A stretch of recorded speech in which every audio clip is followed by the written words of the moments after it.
One of my favorite genres is mystery. It's so incredibly versatile that you can combine it with any other genre and get a good story. I'd go so far as to say that a story without mystery is less for it.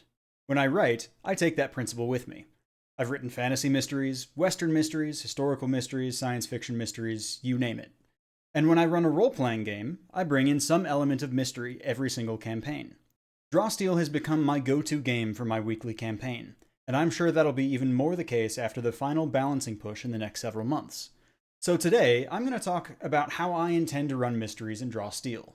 Drawsteel has a robust list of skills, and you can absolutely run a mystery in the sort of D20 fantasy standard way of having your players make skill checks to find clues. But then that becomes about the roles, and not about the players solving a puzzle. When it comes down to it, that's all a mystery is, a puzzle. I've sort of lied to you. This was all a trick to introduce Gumshoe. If you've never heard of Gumshoe, it's a tabletop role-playing game system that is designed for running mystery games. There's a ton of versions, from a Cthulhu version to a teen detective version to a secret agent version, and I'm sure there are many more that I am not aware of. The core concept of Gumshoe is that your detective character has a list of skills, and if a clue requires a particular skill to uncover, there is no check to find it. It just works. You find the clue. There's a lot more to the Gumshoe system than that, of course. There are various challenges that require the dice to be rolled and other opportunities for failing forward. But this video isn't about Gumshoe. And yet, that idea of removing the null results that Gumshoe has applied to mysteries is exactly the same idea that Drawsteel has used with combat. Wedding these two systems to run a mystery feels so natural to me. So how does this actually work in practice? I think the best thing we can do is use an example. I'm going to bring in a character I just made who's a detective type. The fun thing about detectives is that they can come from any walk of life. The one I just made is a character I've spent a lot of time with. At the moment, I think he's a Vanguard tactician, but I might decide he's a shadow or a sensor or something else later.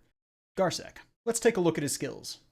Garsek has jump and lift from exploration, which are probably less useful in investigations. He has empathize, interrogate, lead, and read person from interpersonal.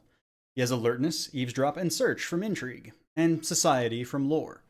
Outside of the exploration skills, I can see frequent use of any of his other skills in a mystery setting. Let's throw Gar into a scene. Gar is investigating the murder of a nobleman's daughter. The suspect is his childhood friend, Lyle Braithwaite, a well-renowned actor. He heads to the King Alfred Theatre and Concert Hall, where Lyle and his theatre company had performed the night before, and, ostensibly, where he met the victim. Inside, the rest of the acting company are rehearsing on stage, including Lyle's jealous understudy. The victim was seen backstage at Lyle's dressing room after the performance, and later, at the cast party. Before we get into the example, I need to explain how I like my clues when I'm writing a mystery. I like to put my clues in two categories, hard clues and soft clues. Hard clues are those that are 100% necessary to the investigation. If the detectives don't get those, they can't solve the case and/or move forward with the plot. Soft clues come in two categories, useful but not necessary, and red herrings. For the former, they provide different context or different focus for the investigation. They might take you to a scene you didn't expect to go to. For the latter, they lead the detectives astray. Red herrings are only good in moderation. Add them every mystery, but don't do them too often. I'm not going to tell you which clues are hard and which clues are soft. After all, what would be the fun in giving away what are the most relevant pieces of information? It's a puzzle. Why don't you figure it out? If there's a hard clue that the player doesn't find, it'd be my job as director to lead the player to it without making it obvious, or I can offer it up as a part of some dialogue. There's also merit in letting the player miss the clue if they don't use a particular skill. Those are great opportunities to revisit a scene or to go back and talk to people again. But there's a fine line to walk there. If you do let them miss a clue, make sure to remind them later that they might want to go back and talk to people again, or to revisit a previous scene. At the theater, we have two locations. Let's deal with the stage first. All of the clues here will come from speaking with the cast. I approach the group on stage, interrupting the scene they're rehearsing. Sorry for the interruption, but I have a few questions about the incident last night. What do they say? Take 5? We've already been questioned by the regulars. Do I look like a regular? Guess not. The young man who you've clocked as Lyle's understudy hastily exits stage right. Can you tell me what you remember from last night?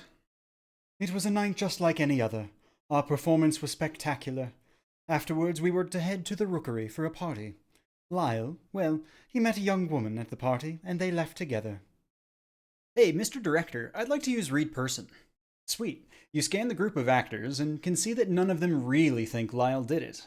Or at least that he didn't mean to. All of them, that is, except his understudy. Let's talk about this play, Shadows Lurk. Why is it getting so much buzz? The playwright, Job de Leon, has had 3 flops in a row. This is widely considered his last chance. Hey, can I use my culture skill to see if I know anything else about this playwright? As a matter of fact, Lyle's told you about him before. They had a few hits together early in Lyle's career. There was an article in the broadsheets last week that there had been some tension between them. After talking with the actors, Gar walks backstage to the dressing rooms and comes across the understudy laughing in the hallway. He notices Gar and nonchalantly walks away. We start by describing the dressing room. This is actually the most important step. If we have 3 hard clues in the room, how we describe the room can lead the player without them ever knowing it. For example, we have a blue ribbon with the girl's perfume on it. We could say, there's a pile of hastily discarded costumes lying on the floor, but the players will surely look through the pile first. Instead, we could say, the dressing room is a mess. As you pick your way around the rubbish on the floor, it's clear no one's been in to clean up today. Now, when the player asks to search through the rubbish on the floor, we can bring up the discarded clothes and the blue ribbon, especially as they start to use different skills. As another example, we have 2 notes, an angry note from the playwright to Lyle, and a piece of fan mail from the victim. We could describe the dresser like, there's a dresser on the far side of the room, with a large mirror, a discarded wig, some makeup, and an untidy stack of papers. But again, they'll look at the papers first. Instead, the dresser on the far side of the room is as untidy as the rest of the place. They'll know to look at the dresser, but we don't need to give away the existence of the notes yet. Our last clue will be the fact that there's something alchemical at the bottom of a drinking glass, implying Lyle was drugged earlier than the party. We can say, there's a half-drunken bottle of wine and 2 empty glasses on the coffee table. If Gar's player doesn't ask to use the alchemy skill, you can prompt them by saying something like, there seems to be something sludgy at the bottom of one of the glasses when they go in for a closer look. A lot of obvious clues will get picked up by search and other skills like that, but pulling in clues tied to other, more exotic skills is where things really start to get fun. Hopefully this example of wetting Gumshoe with draw steel has been useful. These kinds of adventures take a lot more work to properly write for me than a basic adventure does, but that moment when the light bulb comes on for the players is a beautiful one. If you have any questions about anything I've gone over today, please let me know in the comments. In the meantime, keep rolling.